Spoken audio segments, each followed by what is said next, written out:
Halo teman-teman, penikmat cerita novel. Kali ini saya akan melanjutkan cerita tentang menantu terbengkalai ternyata miliarder. Buat kalian yang baru mendengarkan cerita dari channel Gung Rate, jangan lupa untuk dukung terus channel Gung Rate dengan cara klik tombol like dan subscribe-nya. Dan saya ucapkan terima kasih buat kalian yang sudah support. Rumah Sakit Huilong, Laboratorium Forensik. Adinata memarkir mobil dan masuk ke gedung bersama Anastasia dan Sisi. Karena takut bertemu kenalan, Anastasia tidak pergi ke pusat identifikasi forensik rumah sakit militer atau rumah sakit tentara, melainkan memilih di sini. Tempat di mana penilaian forensik dapat dilakukan sangat otoritatif, namun jumlah orang di sini lebih banyak dan lebih beragam. Begitu mereka bertiga tiba di depan pintu, mereka melihat sepasang suami istri saling memarahi, dan beberapa anggota staf mencoba membujuk mereka. Pria parubaya itu berteriak pada wanita itu, "Dasar jalang, kamu selingkuh? Anak itu bukan milikku, dan kamu menyembunyikannya dariku selama 8 tahun. Ini jelas hasil identifikasi, dan anak tersebut bukan miliknya." Adapun pasangan pria dan wanita lain yang keluar, pria mengejar wanita tersebut untuk meminta maaf, dan wanita tersebut kehilangan kesabaran. Lelaki itu berkata, "Maafkan aku sayang, aku seharusnya tidak meragukanmu." Wanita itu berkata, "Pergilah, kamu sebenarnya curiga bahwa anak itu bukan milikmu. Aku sangat mencintaimu, tetapi kamu sebenarnya meragukanku? Ceraikan." Ada pula sepasang laki-laki dan perempuan yang lebih muda, baik laki-laki maupun perempuan yang terlihat belum dewasa, dan laki-laki tersebut masih berambut kuning. Anak laki-laki, "Haha, anak itu bukan milikku dan itu bukan urusanku." Gadis itu berlari mengejar anak laki-laki itu, "Meskipun anak itu bukan milikmu, aku tetap ingin bersamamu. Bagaimanapun, aku telah mengidentifikasimu." Di sini, Adinata melihat berbagai emosi pria dan wanita di masyarakat. Dia tidak bisa tidak memikirkan adegan di mana dia marah pada Jelita beberapa waktu lalu ketika dia mengetahui bahwa salah satu dari 2 anak Jelita bukanlah miliknya. "Oh, aku tidak menyangka harus melakukan tes paternitas lagi secepat ini." Dibandingkan dengan terakhir kali, Adinata tidak gugup sama sekali saat ini. Pertama, dia merasa Anastasia tidak punya alasan untuk berbohong padanya. Selain itu, jika Sisi bukan anak Adinata, itu akan menjadi hal yang baik bagi kehidupan Adinata. Dia kemudian dapat berkonsentrasi untuk bersama Cynthia Yandra, tanpa harus memikirkan Anastasia dan Sisi. Begitu mereka bertiga masuk, ada seorang pria parubaya dengan ekspresi aneh menatap mereka bertiga. Pria parubaya itu datang dan ketika dia melihat Anastasia, dia mengutuk, "Pelacur, tak tahu malu?"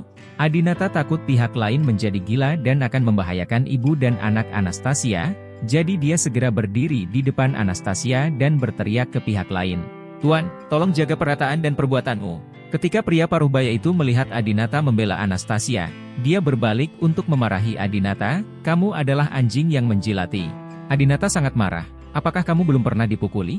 Pria parubaya itu sepertinya tidak takut sama sekali pada Adinata. "Jika kamu membawa istri dan anakmu untuk dinilai, itu akan membuktikan bahwa istrimu selingkuh dan melakukan sesuatu yang membuatmu kasihan. Seperti apa wanita itu? Ini selain jalang? Kalau kamu membela wanita seperti itu, apa jadinya kamu kalau kamu bukan penjilat?" Setelah Sisi mendengar ini, dia pun menjadi marah, "Jangan memarahi orang tuaku." Pria parubaya itu memandangi Sisi yang sangat imut dan berkata sambil tersenyum, "Gadis kecil, ibumu mungkin ibumu, tetapi ayahmu mungkin bukan ayahmu. Ibumu cantik sekali. Pasti banyak laki-laki di luar sana yang belum tahu siapa anak itu, hahaha." Pria aneh ini menghina Anastasia seperti ini, Adinata tidak tahan dan menjatuhkannya dengan pukulan. Lalu dia berteriak, "Keamanan, ada psikopat di sini, cepat kirim dia ke rumah sakit jiwa." Adinata memegang tangan Sisi dan berjalan maju dengan cepat. Sisi merasa sedih dan bertanya pada Adinata, "Ayah, mengapa orang itu memarahi ibu? Ibu jelas merupakan wanita terbaik di dunia." Adinata berkata kepada Sisi, "Karena ibumu sangat cantik, banyak pria menyukainya, tetapi mereka tidak bisa mendapatkannya. Jika mereka tidak bisa mendapatkannya, mereka akan iri dan mengatakan hal-hal buruk tentang ibumu. Ada banyak orang seperti itu di dunia. Ketika Sisi besar nanti, dia akan secantik ibunya. Nanti kamu akan mengerti." Sisi lalu bertanya, "Kalau begitu ayah punya ibu, kenapa dia tidak menikah dengan ibu? Orang tua anak-anak lain sudah menikah. Apakah ayah akan menikah dengan ibu?" Kalimat ini membuat Adinata bertanya-tanya bagaimana menjawabnya. Dia melirik Anastasia, tampak malu. Adinata hanya bisa berbohong kepada Sisi dulu, "Ayah dan ibu sudah menikah.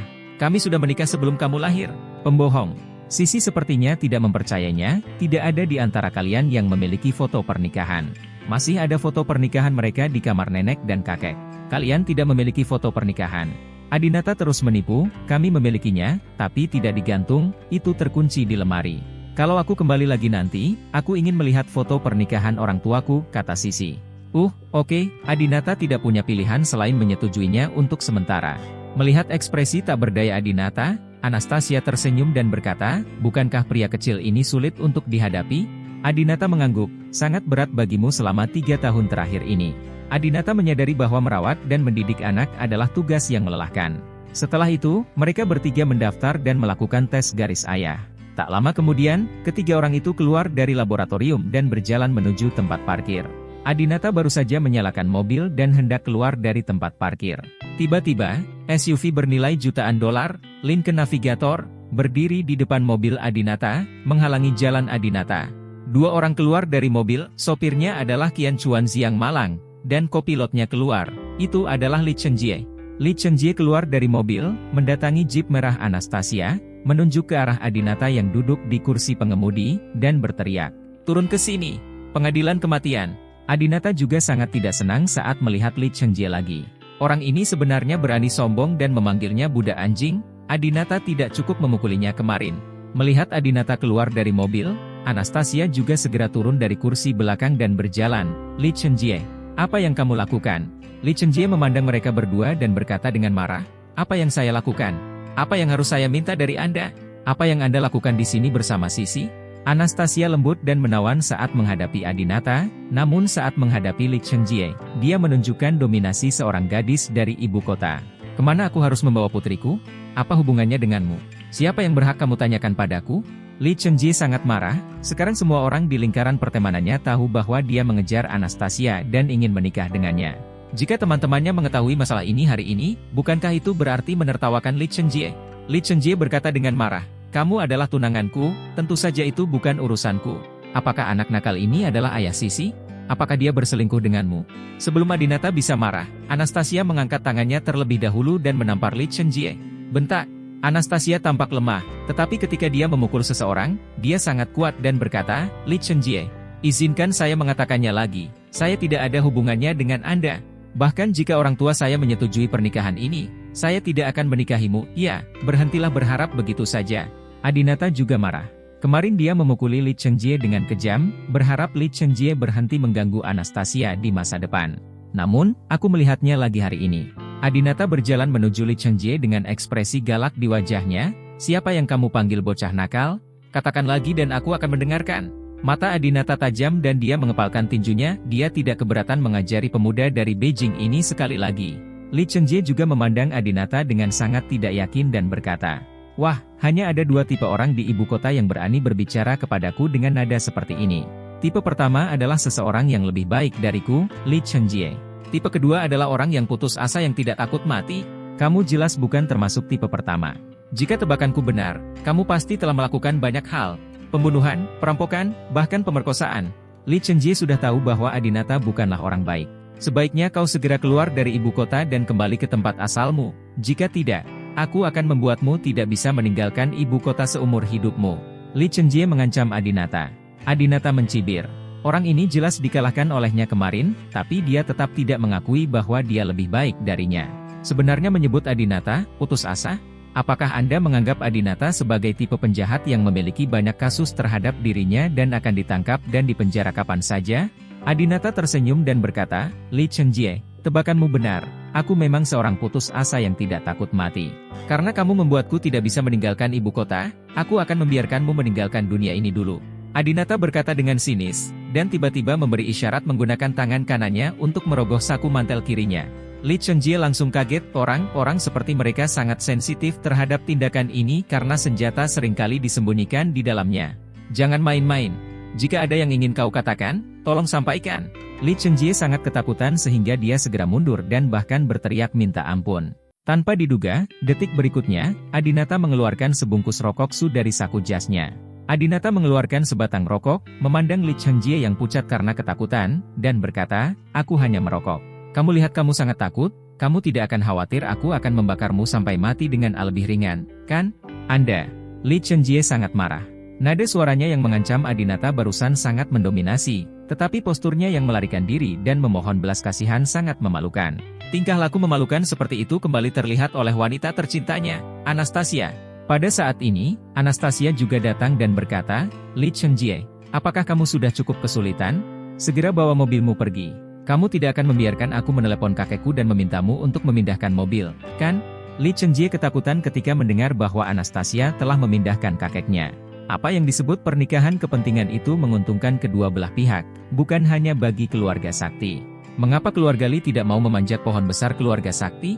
Kakek Anastasia selalu menjadi seseorang yang dikagumi dan dikagumi Li Chengjie.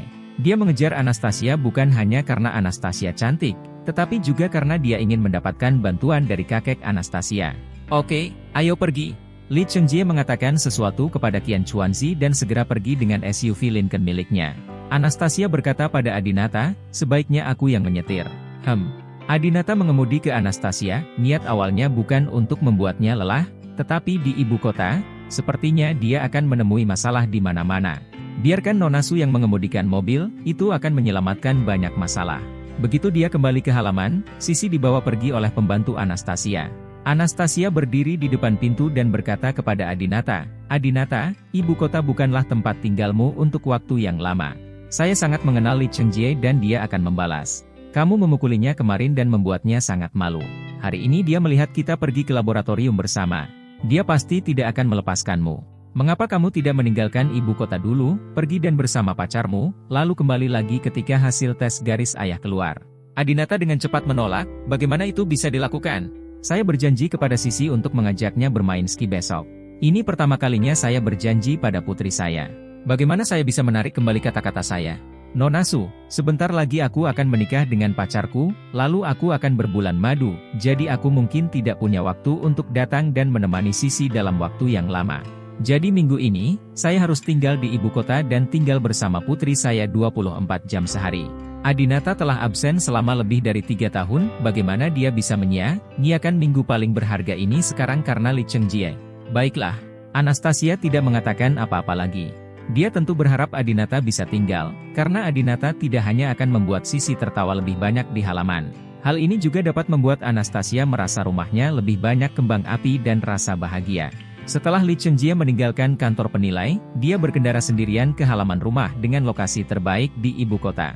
Rumah pekarangan ini benar-benar berbeda dengan tempat tinggal Anastasia, tidak hanya memiliki lokasi yang lebih unik, tetapi juga telah direnovasi dan dirancang. Tidak hanya mempertahankan konotasi budaya yang terdapat pada halaman rumah, tetapi juga memiliki tata ruang yang sangat megah, setiap bagiannya dapat menunjukkan keagungan pemiliknya. Karena jauh dari halaman ini, Li Chengjie harus turun dari mobil dan berjalan mendekat. Ketika dia sampai di depan pintu, Li Chengjie tidak bisa langsung masuk, sebaliknya, seorang penjaga berpakaian seperti pelayan memberitahunya. "Tuan Li, maafkan saya tidak punya waktu untuk menemui Anda hari ini," pelayan itu berkata kepada Li Chengjie dengan dingin. Meskipun dia tahu identitasnya sebagai Tuan Muda Li, dia tidak memiliki sikap merendahkan sedikit pun. Li Chengjie tidak seperti sikapnya sebelumnya terhadap Adinata ketika dia memanggilnya, "Budak anjing di keluarga sakti." Dia sangat baik dan bahkan berkata dengan nada memohon, "Tolong beritahu Tuan Sakti lagi. Saya benar-benar memiliki sesuatu yang sangat penting untuk dibicarakan." Untuk laporan Tuan Sakti adalah tentang Anastasia. Biarkan dia masuk. Pada saat ini, suara lelaki tua yang nyaring dan kuat terdengar dari rumah yang jauh. "Tolong." "Terima kasih." Li Chengjie melangkah melewati ambang pintu dan berlari cepat melewati halaman yang ditanami banyak bunga dan tanaman, dan sampai ke ruang belakang. "Tuan Sakti." Li Chengjie datang menemui kakek Anastasia, Davi Sakti. Davi Sakti berusia lebih dari 70 tahun, tetapi dia masih bersemangat. Di hari yang dingin, pemanas di dalam rumah tidak terlalu mencukupi. Dia hanya mengenakan pakaian putih tipis, seperti seorang guru tahu. Dia tidak melihat ke arah Li Chengjie, tetapi sedang menyiapkan papan catur. "Chengjie, ayolah, kita sudah lama tidak bermain catur, kamu bermainlah denganku," kata Davi Sakti. Li Chengjie sangat ingin melaporkan kepada Davi Sakti tentang cucunya, jadi bagaimana mungkin dia ingin bermain catur dengan lelaki tua itu? "Tuan Sakti, bukan berarti Anda tidak tahu betapa buruknya saya sebagai pemain catur. Bagaimana saya bisa mengalahkan Anda? Saya di sini hari ini karena sesuatu." Li Chengjie sedang berbicara, tetapi Davi Sakti tidak mendengarkan apa yang dia katakan, tetapi bertanya, "Apakah kamu ingin catur merah atau catur hitam?" Li Chengjie tidak berani melanggar perintah Davi Sakti dan berkata, "Kalau begitu aku ingin bidak catur merah itu." Li Chengjie dengan patuh bermain catur dengan Davi Sakti, karena dia tidak sebaik Devi Sakti, dan dia bertekad untuk kalah dan mengakhiri permainan secepatnya. Segera, Devi Sakti membunuh Li Chengjie tanpa meninggalkan jejak apapun. Dua kuda minum dari air mancur, veteran Li Chengjie tidak bisa mundur, dan dia akan mati kemanapun dia pergi. Li Chengjie bertepuk tangan dan memuji, Tuan Sakti benar-benar kuat. Dia membunuhku tanpa kemampuan untuk melawan. Devi Sakti sedikit kecewa, Chengjie, kemampuan caturmu menurun. Sayangnya generasi muda awalnya mengharapkanmu bermain catur yang membosankan denganku. Li Chengjie tidak dapat memahami arti kata-kata Devi Sakti, jadi dia tidak tahan lagi dan berkata, Tuan Sakti, cucu perempuan Anda membawa pria asing ke laboratorium forensik hari ini. Dia mungkin ayah kandung Sisi. Li Chengjie mengetahui bahwa keluarga Sakti juga sedang mencari ayah kandung Sisi. Dia yakin Devi Sakti akan sangat terkejut ketika mengetahui berita tersebut. Namun, Devi Sakti menyesap tehnya dengan tenang tanpa sedikit pun kejutan. Li Chengjie tiba-tiba terkejut, Tuan Sakti, apakah Anda sudah tahu? Li Chengjie bukan orang bodoh. Reaksi Devi Sakti menunjukkan bahwa dia sudah mengetahui hal ini. Li Chengjie berkata dengan cepat, Tuan Sakti, saya mendengar bahwa anak laki-laki itu menggunakan cara yang tidak terhormat untuk mendapatkan Anastasia, yang membuat malu keluarga Sakti. Jika hasil identifikasi keluar dan Sisi benar-benar milik anak laki-laki itu, saya bersedia melakukannya. Tangani binatang buas ini demi keluarga Sakti. Selama Devi Sakti mengangguk, Li Chengjie dapat segera mengatur untuk membunuh Adinata. Namun, Devi Sakti memandang Li Chengjie dengan kecewa dan berkata, Chengjie, awalnya aku mendukung pernikahanmu dengan Anastasia, tapi sekarang, situasinya sedikit berubah. Lebih baik lupakan masalah antara kamu dan Anastasia. Mendengar ini, Li Chengjie langsung menjadi tidak mau. Li Chengjie bahkan tidak menyukai Anastasia karena melahirkan anak perempuan di luar nikah, tetapi keluarga Sakti sebenarnya tidak menyukai Li Chengjie. Kenapa? Apakah kamu ingin Anastasia menikahi bocah cilik itu? Li Chengjie berkata dengan enggan. Yakuza kecil. Ketika Devi Sakti mendengar Li Chengjie memanggil Adinata, dia tidak bisa menahan tawa. Chengjie, anak itu bukan anak nakal. Dalam hal pengalaman hidup, kamu jauh lebih rendah darinya. Apa? Li Chengjie kaget. Awalnya dia mengira Adinata hanyalah seorang sopir dan bajingan. Tanpa diduga, identitas asli Adinata lebih kuat dari Li Chengjie. Pantas saja dia berani sombong di hadapanku. Li Chengjie memikirkan bagaimana Adinata tidak menganggapnya serius selama dua pertemuan ini, dan akhirnya memahami segalanya. Namun, Li Chengjie berubah pikiran dan berkata, Tuan Sakti, meskipun anak laki-laki itu cocok untuk Anastasia, jika dia benar-benar menyukai Anastasia dan benar-benar bertanggung jawab, mengapa? Sudah 3 tahun dan kamu masih belum melakukannya, menikah dengan Anastasia. Saya dapat melihat bahwa orang ini hanya menyukai Sisi dan sama sekali tidak mencintai Anastasia.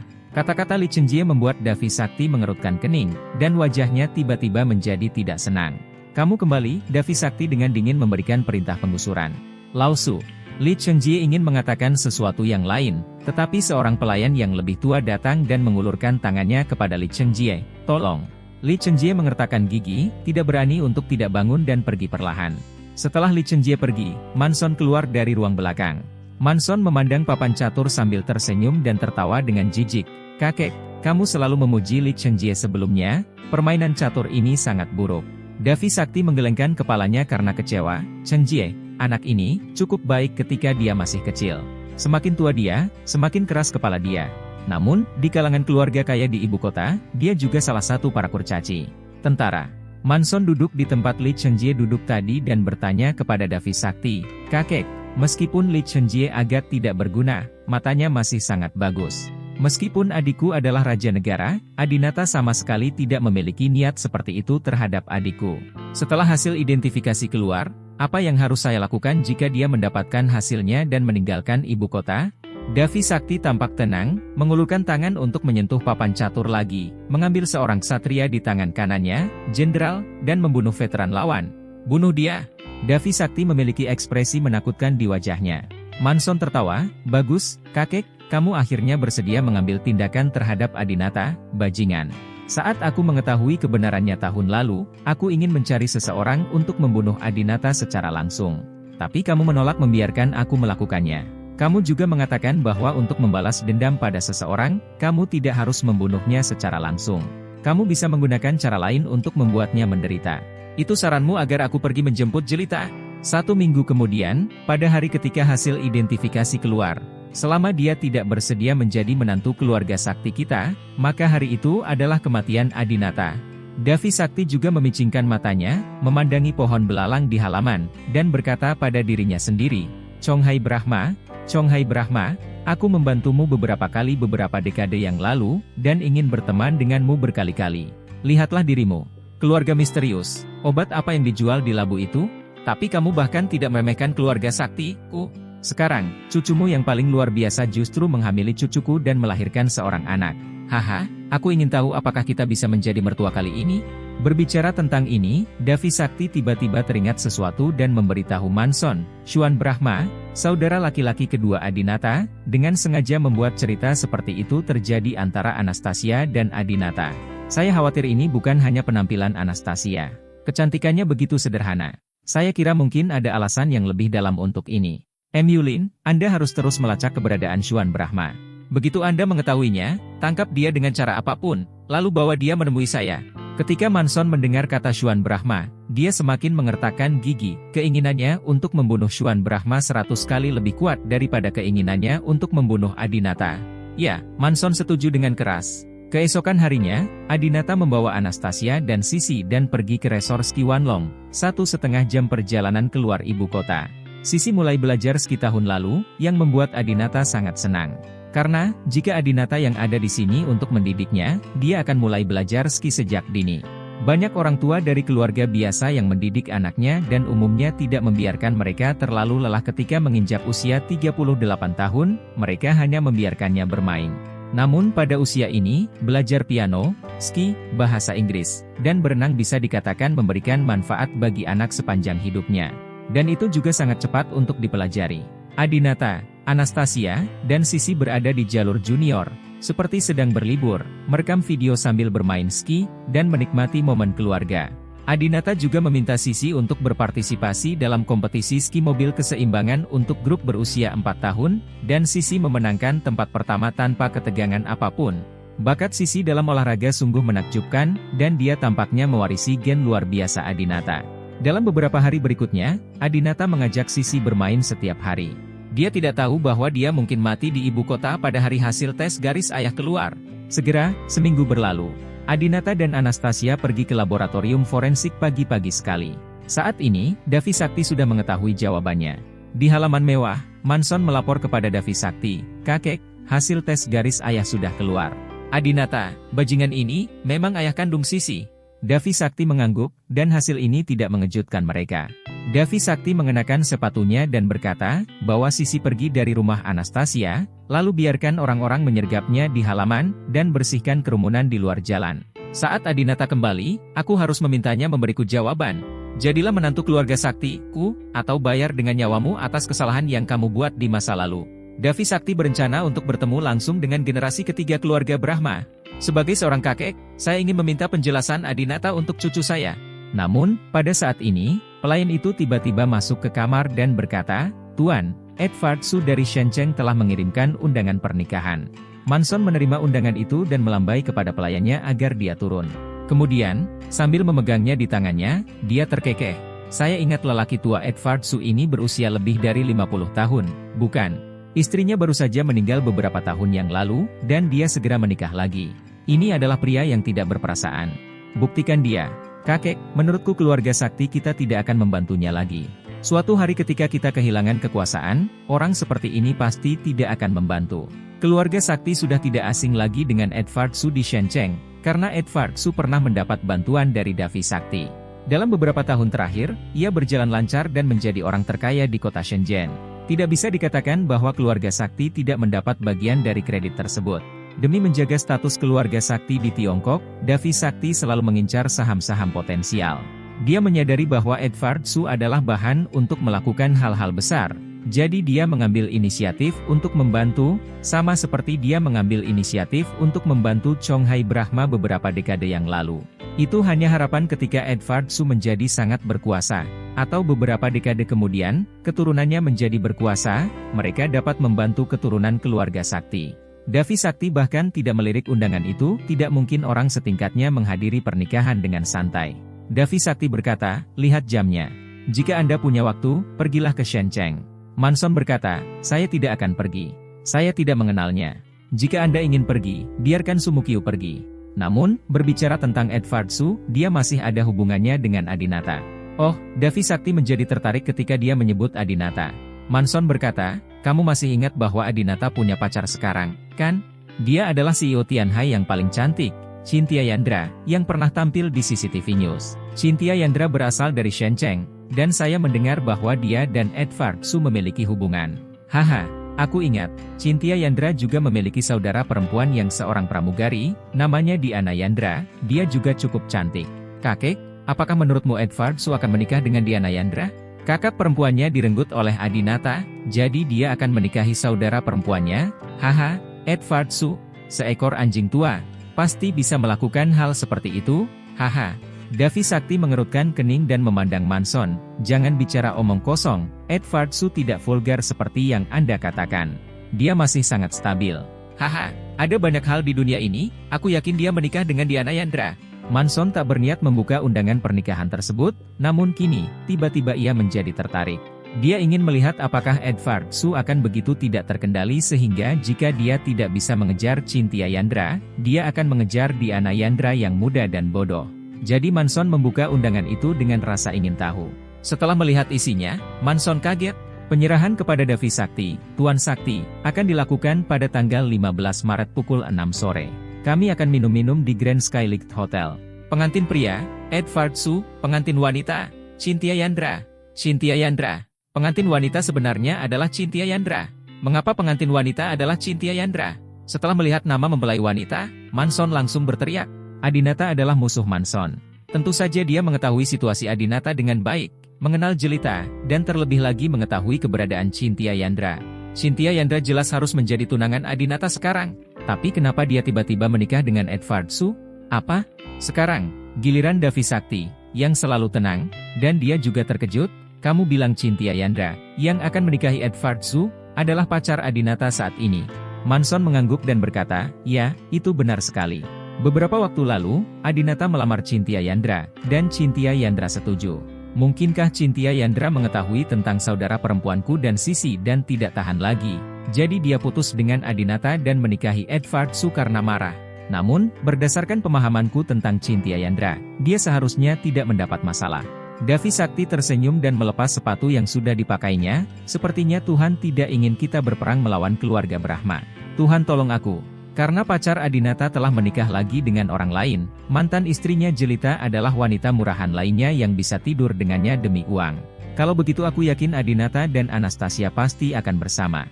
Kita tidak harus kuat, dan aku tidak harus menjadi orang jahat. Davi Sakti dan Manson awalnya berencana memaksa Adinata untuk menyerah hari ini, dan mereka harus menjadi menantu dari keluarga Sakti mereka.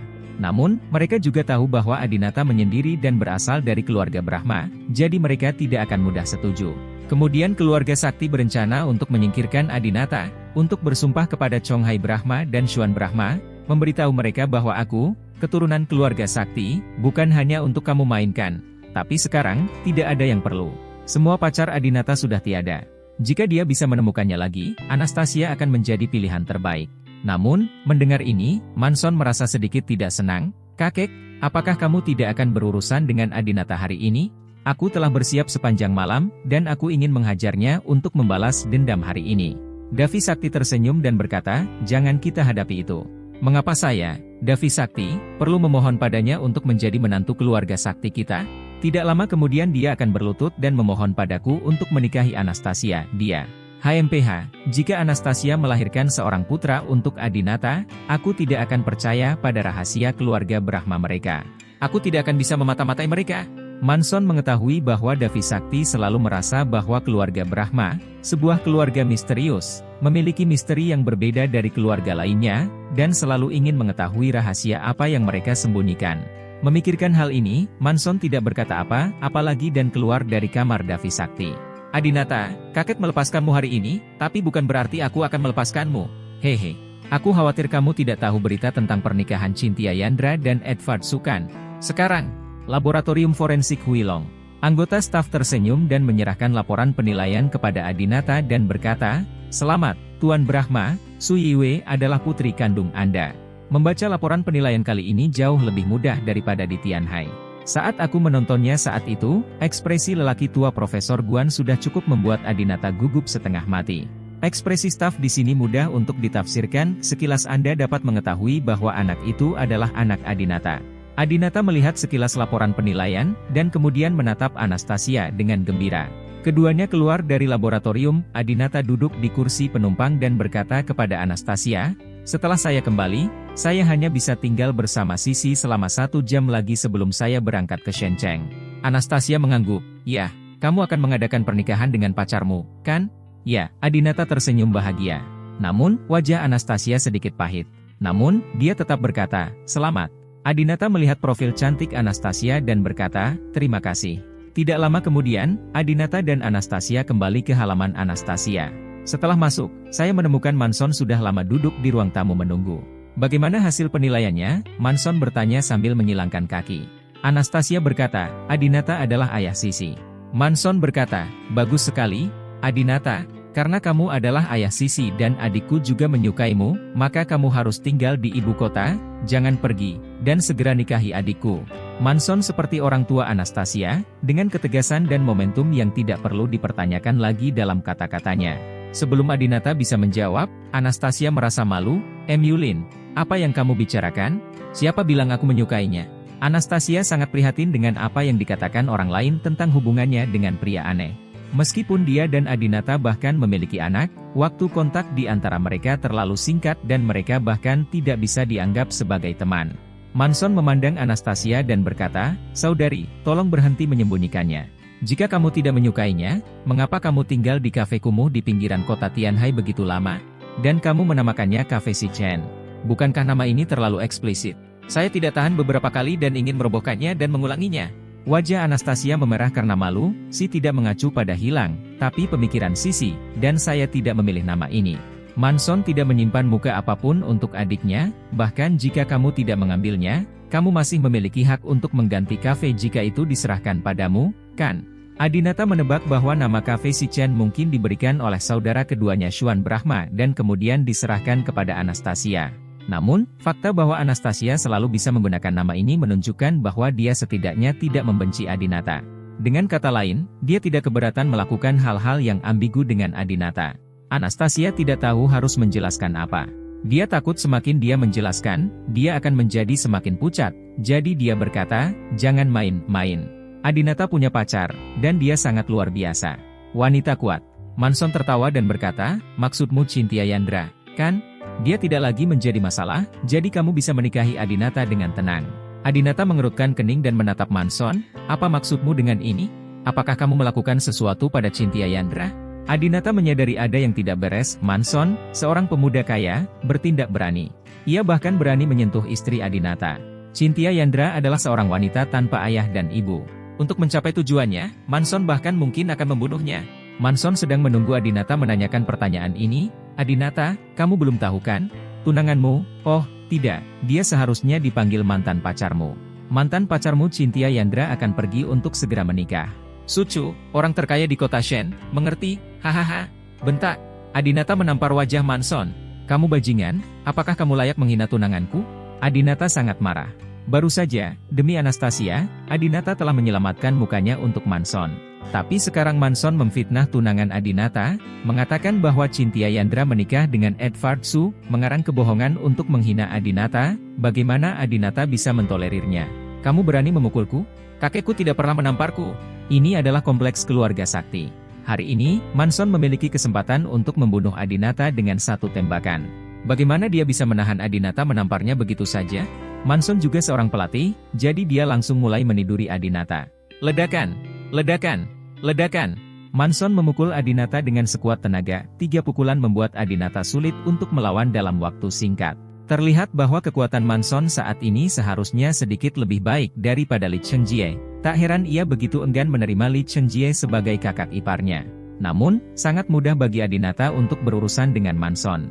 Dia melakukan tipuan, berpura-pura menendang perutnya, lalu dengan cepat menendang kaki kanan Manson yang terluka. "Ah!"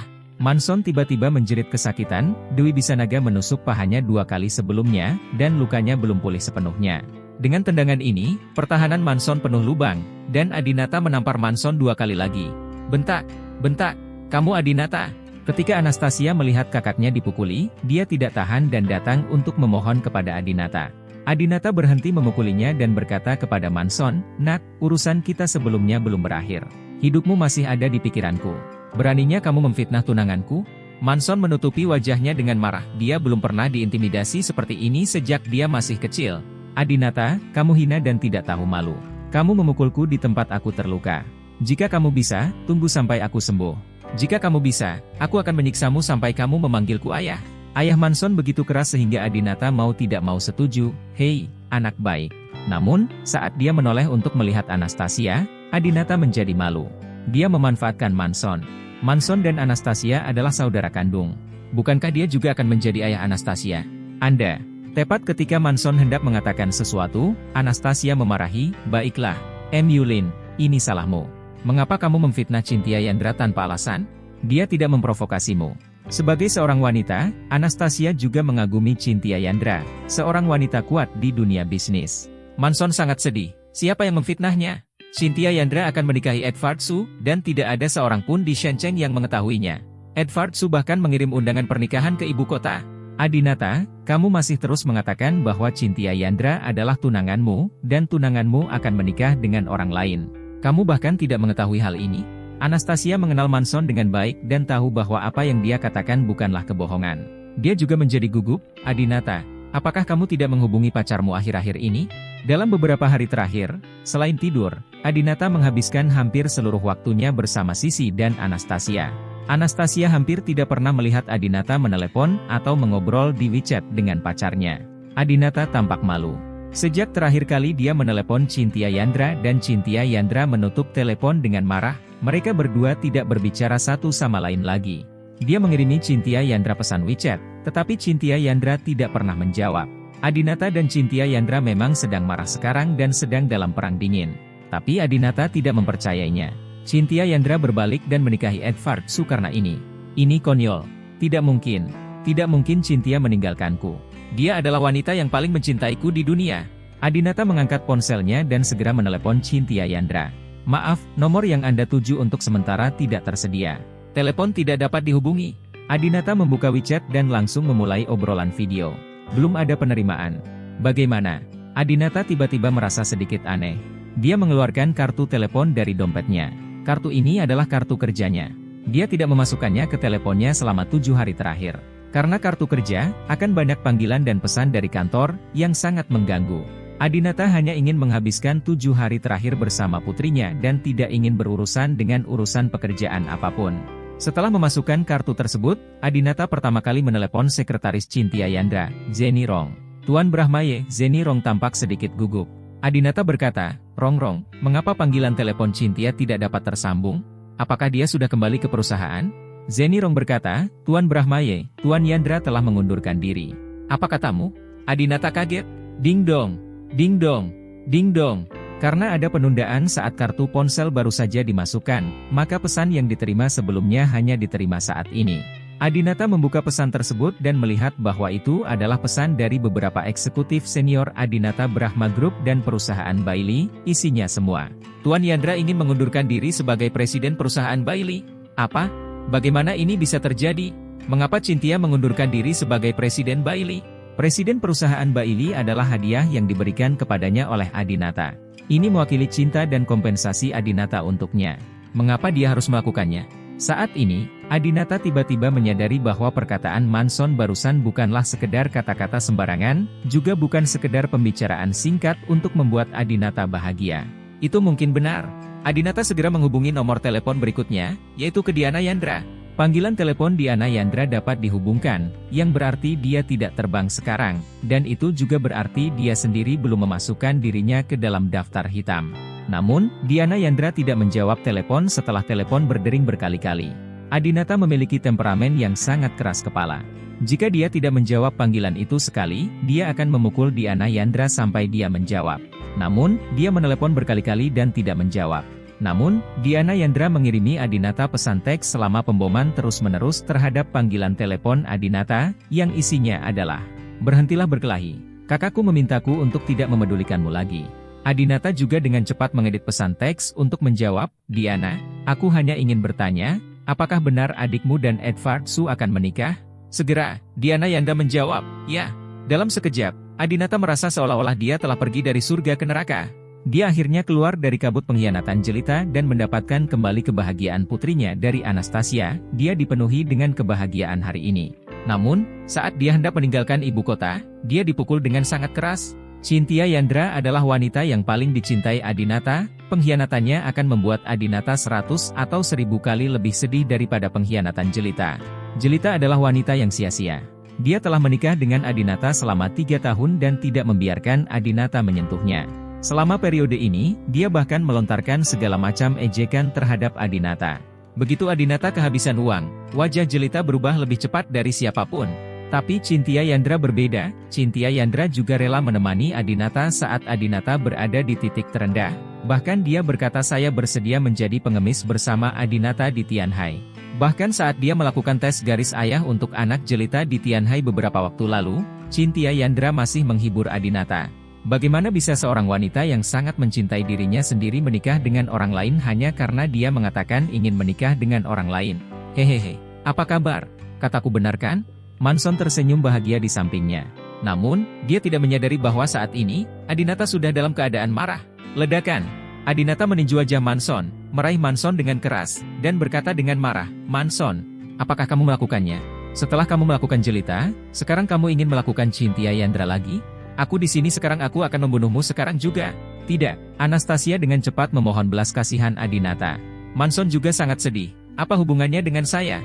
Saya belum pernah melihat Cynthia Yandra. Sebelum datang, Manson berencana untuk menangani masalah ini sendiri. Jika Adinata bertanya apakah masalah ini ada hubungannya dengan dia, Manson berencana untuk mengakuinya. Namun, ekspresi Adinata sekarang sangat menakutkan sehingga Manson ketakutan.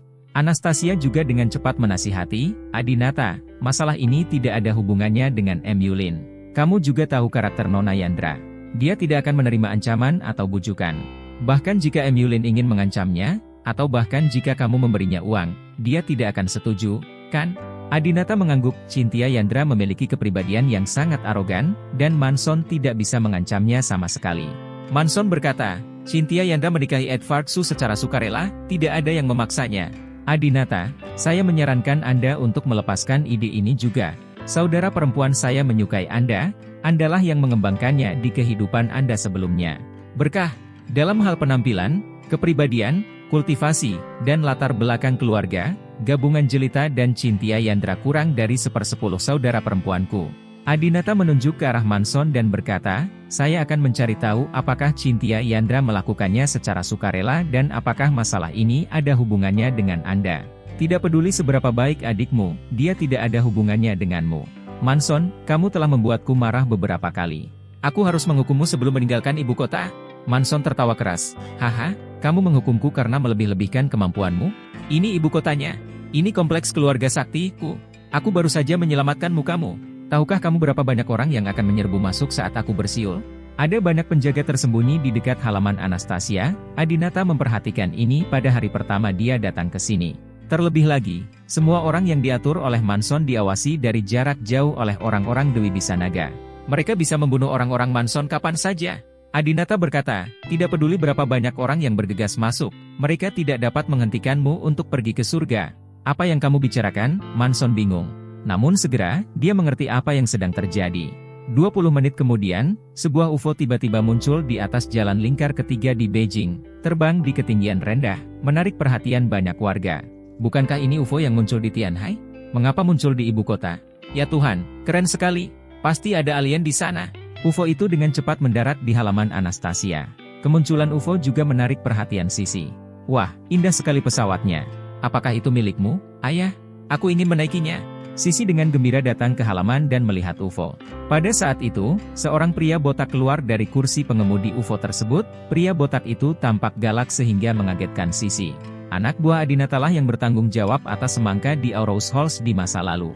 Ganendra turun, melihat Sisi, dan segera mengeluarkan permen lollipop untuk menghiburnya. Kamu adalah Sisi yang cantik, kan? Aku mengambil permen lollipop pelangi dari langit dan memberikannya kepadamu, dan tolong ambillah. Sisi tercengang. Wow, diambil dari langit? Benarkah? Ganendra berkata, tentu saja benar. Tidakkah kamu melihat bahwa aku terbang turun dari langit? Sisi terus mengangguk. Aku melihatnya. Tampan sekali. Sisi mengetahui bahwa Paman Botak itu sangat menghormatinya, jadi dia kehilangan kewaspadaan dan menerima permen lollipop. Setelah memberikan hadiah kepada Sisi, Ganendra mendatangi Adinata dan berkata, "Tuan." Sisi berteriak lagi, "Ayah, Paman Botak ini milikmu." Adinata mengangguk. Sisi bertanya, "Kalau begitu bolehkah saya naik pesawat melingkar milik Paman Botak itu?" Adinata menggelengkan kepalanya, "Pesawat melingkar ini bukan untukmu, tapi untuk pamanmu." Mendengar ini, Manson tiba-tiba berkeringat dingin. Ketika dia berada di Aurous Halls, dia menabrak benda ini dengan mobilnya dan pingsan, dan ditangkap oleh Adinata. "Sekarang ketika saya melihat UFO ini, ada bayangan." Sisi sedikit cemburu, ayah hanya mencintai paman, tapi tidak pada Sisi. Dia bahkan tidak membiarkan Sisi duduk dulu. Bukankah itu terlalu baik untuk paman? Baik terhadap saya. Manson hampir ingin memberi Sisi pelajaran privat dan memberitahunya betapa jahatnya Adinata. Adinata memandang Manson, "Lihat, bahkan Sisi iri padamu, masuklah." "Aku tidak mau duduk." Manson menyambar pohon belalang besar di halaman dan menolak melepaskannya. Adinata mengedipkan mata pada Ganendra, yang segera berjalan mendekat dan memeluk Manson. "Ayolah, Tuan Sakti," menyenangkan. Manson mengusir Ganendra, tetapi Ganendra mengelak, "Minggir. Aku bersiul," dan lusinan saudara bergegas keluar untuk melindungiku. "Tak seorang pun di antara kalian bisa menyentuhku hari ini. Siu." Manson bersiul. Namun, 1 menit berlalu, 5 menit berlalu, dan 10 menit berlalu. Tidak ada yang bergegas ke halaman. "Siu, siu." Manson masih bersiul tanpa lelah, namun semakin dia bersiul, dia menjadi semakin putus asa. "Apa yang terjadi? Di mana orang-orangku? Kenapa mereka tidak masuk?" Adinata berkata kepada Manson, "Orang-orangmu tidak bisa masuk, ayo pergi. Aku berjanji akan mengirimmu ke surga, dan aku akan menepati janjiku." Adinata dan Ganendra dengan paksa membawa Manson ke dalam UFO. Kemudian, Ganendra duduk di kursi pengemudi, dan Manson di kursi penumpang. Segera, semangka itu lepas landas dan terbang ke udara lagi. "Wow, Paman dan Paman Botak terbang." Sisi mengangkat kepalanya dan memandangi piringan di langit, yang semakin mengecil. Anastasia sangat mengkhawatirkan keselamatan Manson, Adinata. Adinata berkata kepada Anastasia, "Jangan khawatir, dia tidak akan mati." Jika Adinata ingin membunuhnya, dia tidak akan menggunakan metode merepotkan seperti itu, tapi hukuman ini cukup membuat Adinata merasa lega.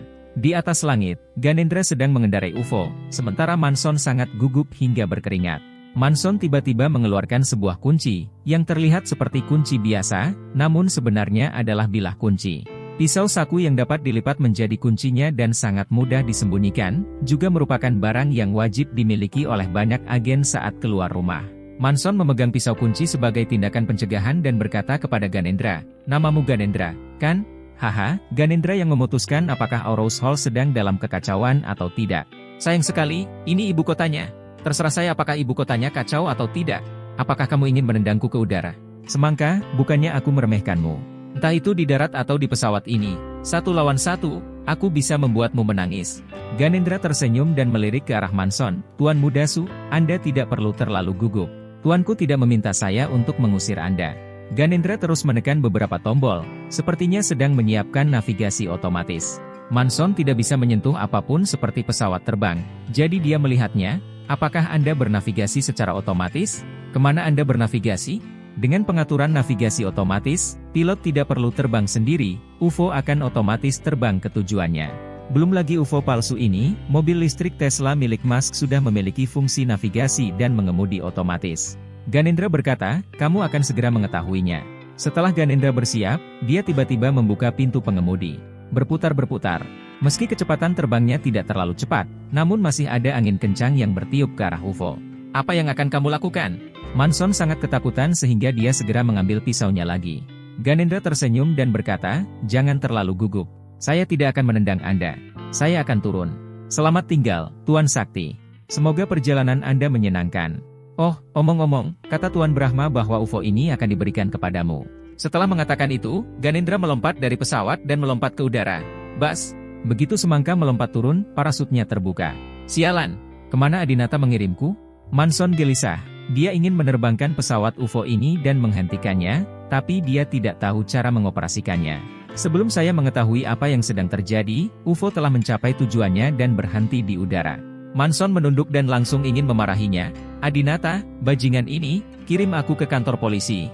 Begitu UFO muncul di atas kantor polisi, langsung menarik perhatian penjaga. Dalam waktu kurang dari 2 menit, polisi di kantor polisi langsung bersenjatakan senjata dan menodongkan senjata ke arah Manson dan UFO tersebut. Orang-orang di atas, dengar, segera terbangkan pesawatmu untuk mendarat, segera terbangkan pesawatmu untuk mendarat. Direktur memegang pengeras suara dan berteriak kepada Manson. Manson ingin menjelaskan dengan lantang, namun saat ini, suara semangka tiba-tiba terdengar dari dalam pesawat. Kawan polisi, saya Manson, saya menyerah, saya menghancurkan keluarga orang lain dan memperkosa istri orang lain. Saya pantas mati. Tolong hukum saya. Sial, bagaimana ini bisa terjadi? Manson tertegun.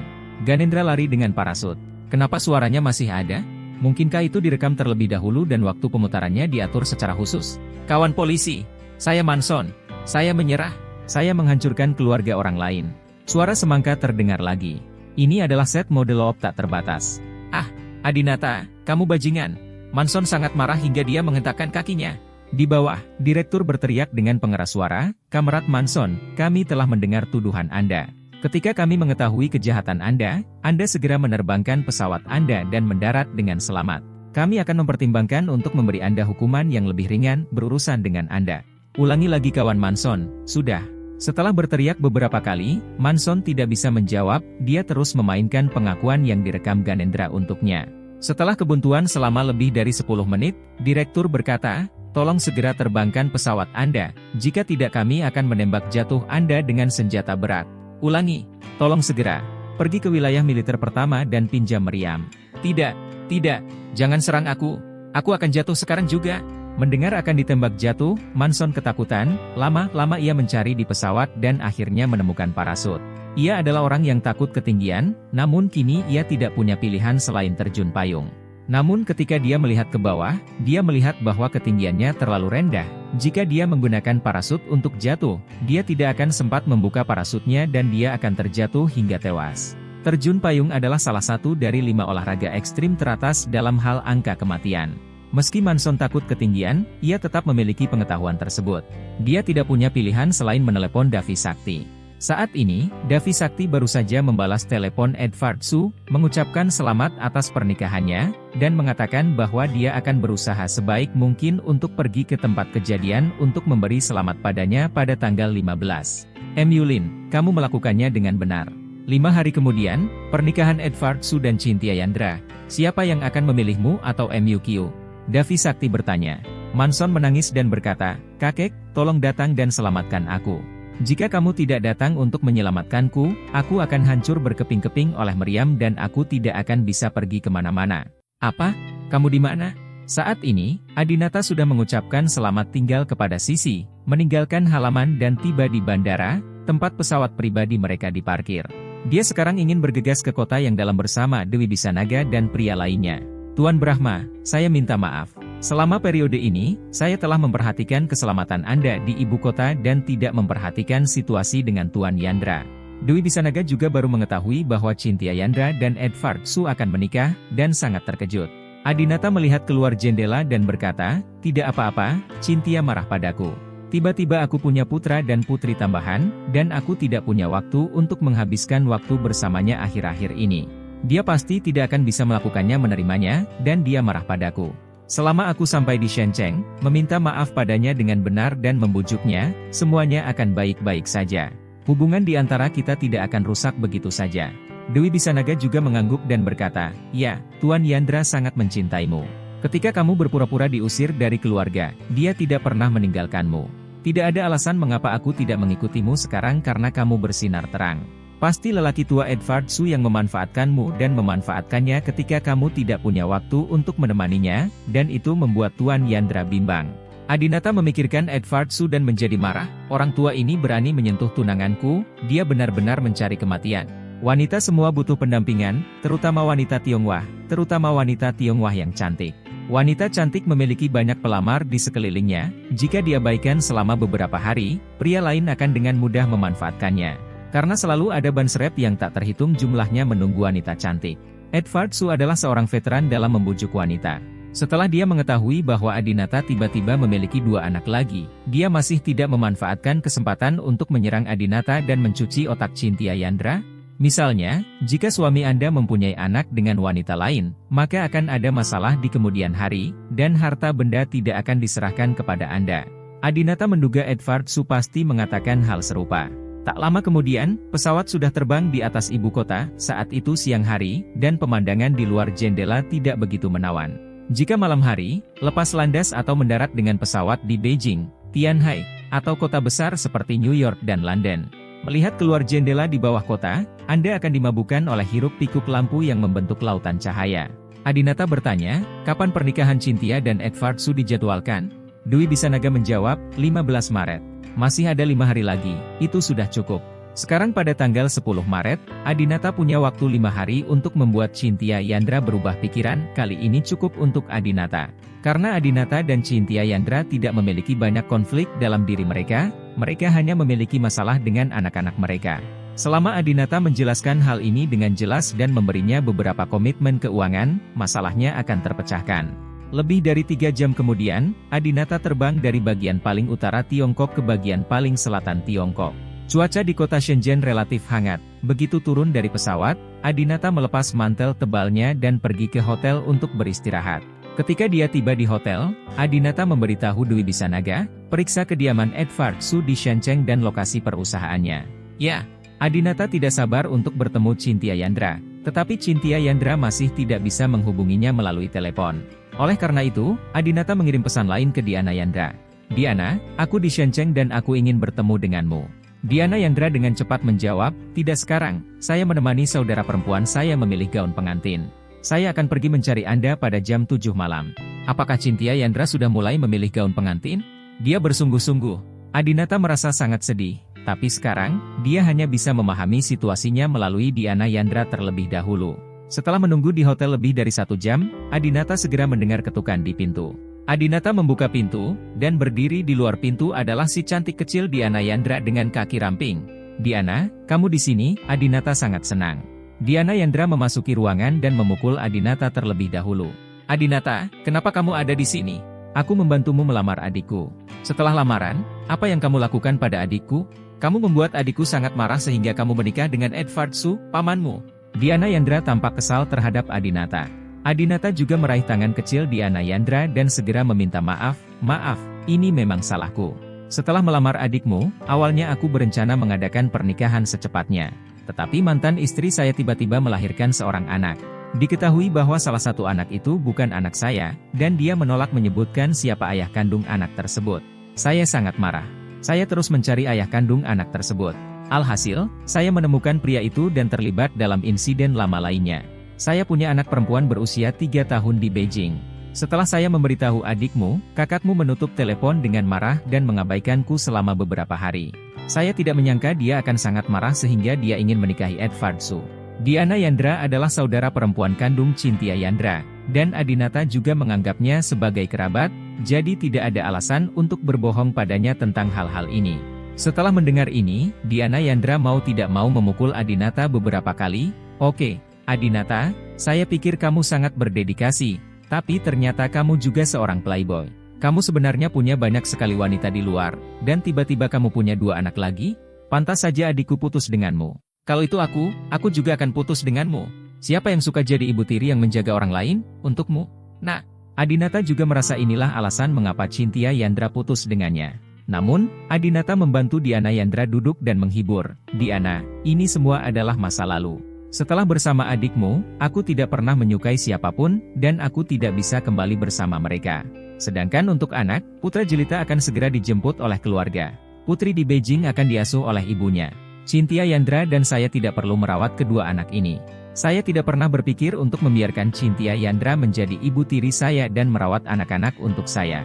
Diana Yandra sangat marah sehingga dia merasa kasihan pada saudara perempuannya dan bertanya, apakah kamu benar-benar akan baik pada saudara perempuanku? Tentu saja, Adinata berkata dengan tegas. Jadi sekarang kamu punya putra dan putri, apakah kamu masih punya anak dengan saudara perempuanku? Diana Yandra terus bertanya. Adinata mengangguk tegas, saya pasti menginginkannya, dan Cynthia serta saya akan memiliki setidaknya 2 anak. Tentu saja, itu semua tergantung pada Cynthia, sebanyak yang diinginkan Cynthia. Diana Yandra kemudian bertanya, anak manakah yang paling kamu sayangi? Siapa yang kamu inginkan untuk mewarisi properti keluarga Brahma, MU? Jika Cynthia Yandra putus dengan Adinata hanya karena dia mengkhawatirkan masalah properti, Adinata tidak perlu khawatir. Adinata berkata, meskipun bagi saya semua anak saya sama, saya tidak memiliki hubungan dengan ibu dari 2 anak lainnya. Saya memiliki hubungan terdalam dengan Cynthia. Anak-anak yang kita miliki pasti akan lebih memihak satu sama lain. Kalau soal harta benda, sebetulnya tidak perlu khawatir. Karena keluarga Brahma kita punya banyak sekali harta benda, saya bahkan tidak tahu berapa jumlahnya. Cukup untuk dibelanjakan setiap anak seumur hidup. Mendengar perkataan Adinata, Diana Yandra membuka mulutnya lebar-lebar, karena dia selalu penasaran dengan berapa banyak uang yang dimiliki keluarga Brahma, dan bertanya, benarkah? Apakah keluarga Brahma, MU begitu kaya? Begitu dia selesai berbicara, dia menyadari bahwa dia keluar dari topik. Dia terbatuk dan berpura-pura serius. Kamu harus ingat janji yang kamu buat kepadaku hari ini, jika tidak, aku akan mengebiri kamu sehingga kamu tidak akan bisa. Jadilah seorang laki-laki, kata Diana Yandra, mengulurkan telunjuk ramping dan jari tengah tangan kanannya dan memasukkannya ke mata Adinata. Adinata tertegun, bukankah ini caramu menyodok matamu? Diana Yandra mendengus main-main, apakah ada perbedaan antara orang buta dan Kasim? Adinata tersenyum dan berkata, adik iparku tercinta, jangan khawatir, aku tidak akan pernah melupakan janjiku. Tolong izinkan aku bertemu Cynthia secepatnya. Diana Yandra bertanya-tanya, tidak sekarang. Adikku memberitahuku beberapa hari yang lalu bahwa aku tidak diizinkan bertemu atau menghubungimu dalam hidup ini. Aku juga menyelinap keluar kali ini. Dia benar-benar marah padamu. Aku akan kembali dulu, membujuk adikku, dan menyampaikan apa yang kamu katakan hari ini kepadanya. Saat dia memaafkanmu, aku akan mengatur pertemuanmu. Adinata mengangguk, oke, saya sudah menyiapkan hadiah untuknya, Anda dapat membantu saya membawakannya. Adinata memberi Diana Yandra sebuah kotak dan surat yang sangat indah. Setelah Diana Yandra mengambilnya, dia membuka kotak itu dengan rasa ingin tahu. Apa itu? Setelah membukanya, mata Diana langsung bersinar dan dia tertegun di tempat. Ya Tuhan! Anting berlian yang indah sekali. Diana Yandra benar-benar tercengang. Dia adalah seorang pramugari dan sering bepergian keliling dunia. Dia juga pernah ke toko-toko mewah di seluruh dunia. Namun, bahkan gadis berpengetahuan seperti dia pun tercengang saat melihat sepasang anting ini. Dia belum pernah melihat anting berlian dengan kualitas dan keindahan yang menakjubkan. Kedua anting berlian ini, yang satu berwarna biru dan yang lainnya berwarna merah muda. Diana Yandra tidak bisa menahan diri untuk tidak mengulurkan tangan rampingnya, menjepit salah satunya di tangannya, dan terus berkata, sangat cantik. Melihat tatapan terobsesi Diana Yandra, Adinata tersenyum.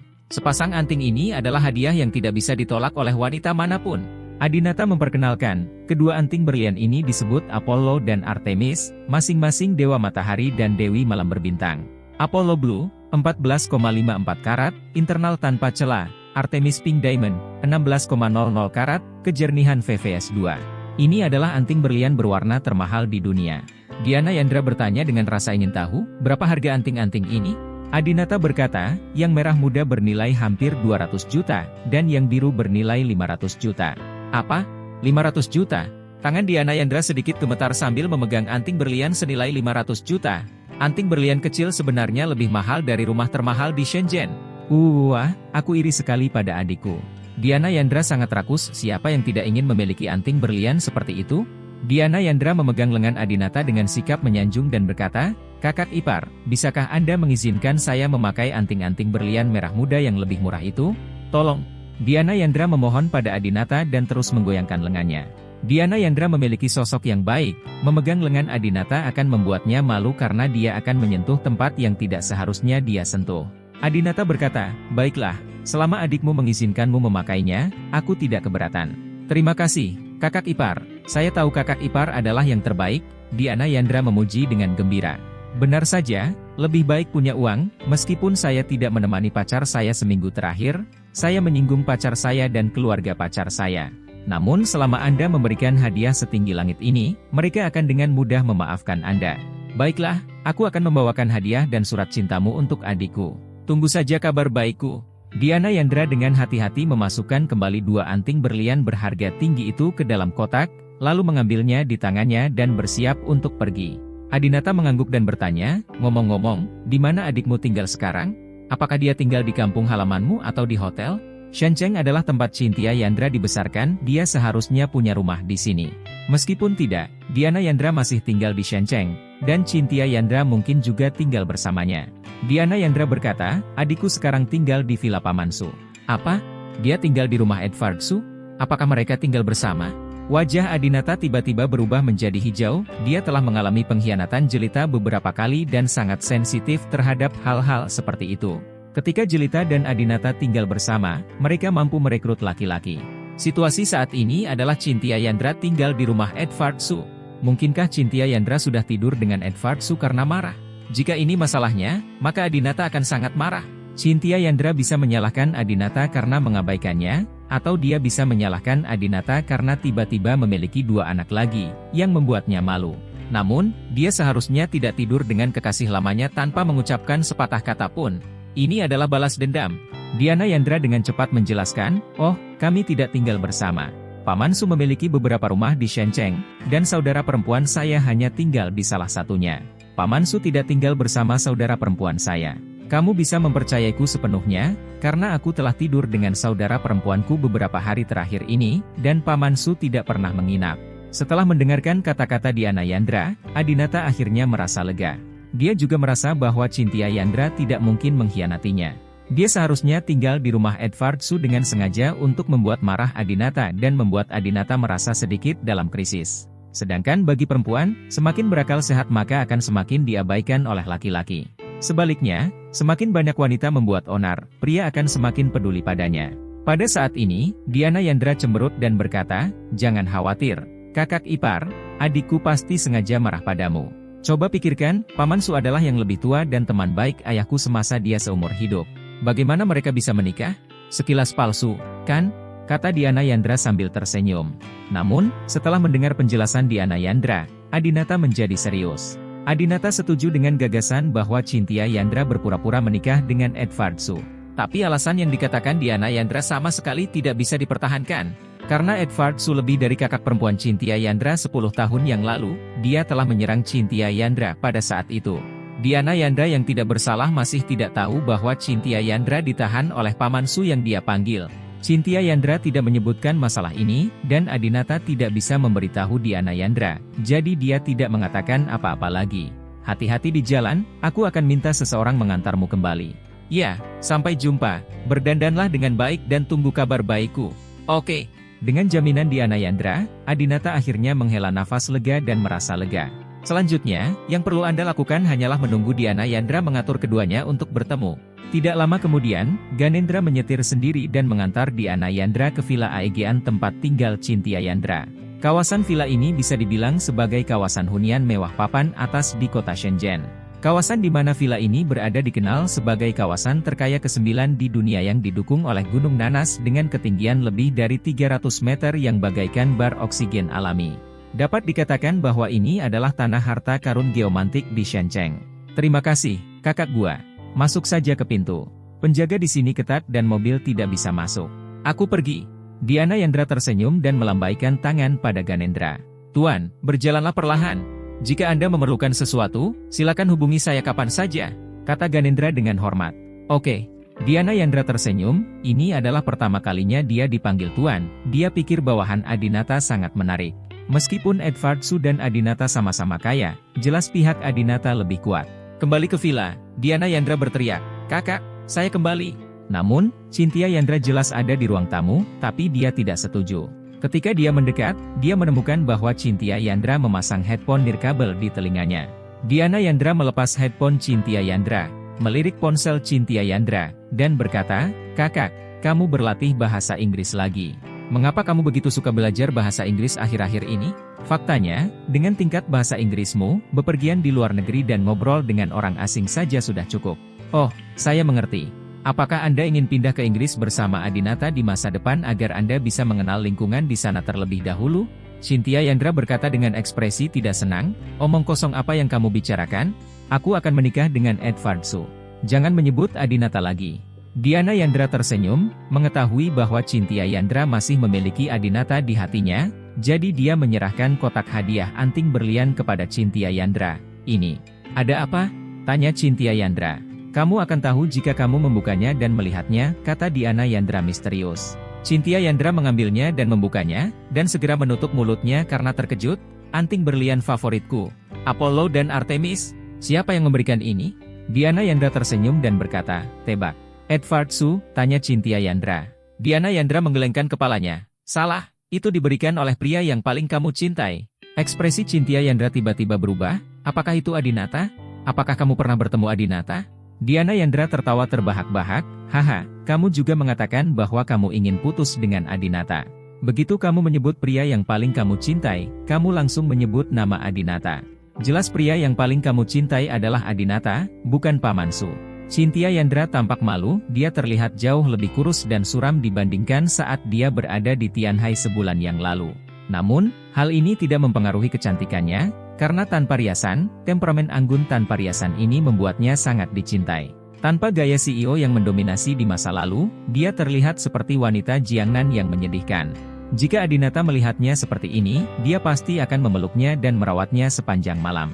Cynthia Yandra sangat marah, bukankah saya mengatakan bahwa Anda tidak diperbolehkan melihat Adinata lagi, dan Anda tidak diperbolehkan menghubunginya lagi? Apakah Anda menutup telinga terhadap kata-kata saya? Diana Yandra meraih tangan Cynthia Yandra dan berkata dengan genit, oh, saudari, jangan marah. Bukankah Adinata datang ke Shenzhen? Dia tidak dapat menemukanmu, dan kamu tidak menjelaskan perpisahan itu kepada dia. Aku khawatir dia tidak akan bisa memikirkannya. Aku baru saja bertemu ke Adinata. Dia menceritakan semuanya padaku. Katanya dia tahu kamu marah pada anaknya. Dia berjanji padaku bahwa kamu tidak perlu mengurus anak itu, dan kamu tidak perlu menjadi ibu tiri. Putra mantan istrinya akan dijemput oleh keluarga, dan putri berusia 3 tahun di Beijing akan dibesarkan oleh ibu gadis itu sendiri. Juga, dia mengatakan bahwa dia ingin memiliki 2 anak lagi bersamamu. Kekayaannya dan hal-hal lain juga akan memungkinkan mereka memiliki cukup makanan dan pakaian selama sisa hidup mereka. Kak, menurutku sikap Adinata cukup tulus. Maafkan saja dia dan berhenti membuat masalah dengannya. Cynthia Yandra masih tegas, tidak mungkin saya bersama Adinata. Saya tidak ada hubungannya dengan kedua anaknya. Diana Yandra bertanya dengan bingung, itu tidak ada hubungannya dengan anak itu? Bukankah kamu putus dengannya karena kamu takut menjadi ibu tiri anak itu?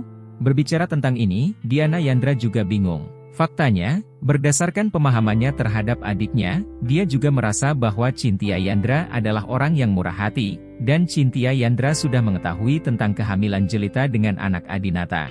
Dari 2 anak jelita, salah satunya adalah anak Adinata. Jika Cynthia Yandra benar-benar peduli, dia pasti sudah lama putus dengan Adinata, dan dia tidak akan menyetujui lamaran Adinata. Diana Yandra bingung, bukan karena anak-anak, mengapa kamu putus?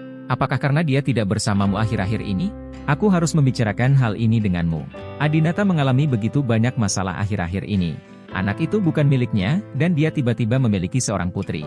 Siapa itu? Siapa yang suasana hatinya sedang bagus?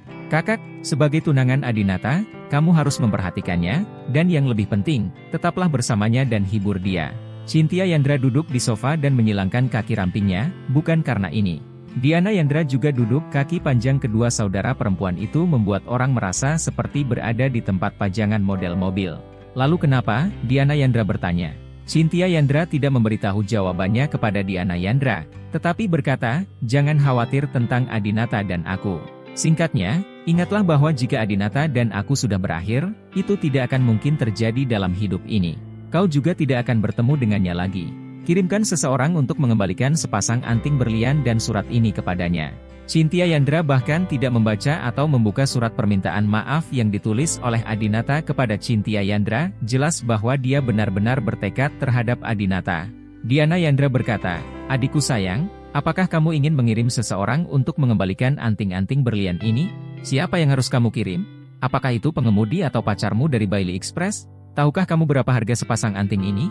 700 juta. Apakah kamu tidak takut orang lain akan mengambilnya dan melarikan diri? Cynthia Yandra mau tidak mau melihat lagi sepasang anting berlian berwarna unik ini, mengetahui bahwa itu sangat berharga. Cynthia Yandra berkata, oke, kembalikan ke Adinata secara pribadi, dan katakan padanya, biarkan dia meninggalkan Shenzhen dan jangan datang kepadaku lagi. Juga, aku akan menjual villa kita di Tianhai. Barang bawaanku sudah dikemas. Kamu memintanya untuk kembali ke Tianhai dan mengambil barang-barangnya dari villa. Diana Yandra merasa sedikit sedih pada Adinata ketika dia mendengar ini. Kakak, apakah kamu benar-benar ingin menjadi begitu hebat? Cynthia Yandra berkata, cepat kembali, ini terakhir kali kamu melihat Adinata, dan kamu tidak diizinkan melihatnya lagi di masa depan. Setelah mengatakan itu, Cynthia Yandra naik ke atas. Sehat. Diana Yandra menghela nafas, menyimpan anting-anting berlian itu, memasukkannya ke dalam tasnya, dan berjalan keluar villa. Setelah keluar, Diana Yandra takut seseorang akan merampoknya di jalan, jadi dia menelepon Ganendra, yang baru saja mengantarnya, dan memintanya untuk menjemputnya. Tak lama kemudian, Ganendra mengendarai BMW seri 7 dan berbalik arah. "Tuan Yandra, mengapa kamu kembali begitu cepat? Apakah kamu melupakan sesuatu?" tanya Ganendra. Diana Yandra memegang dagunya, "Saya mengembalikan hadiah yang diberikan Adinata kepada saudara perempuan saya.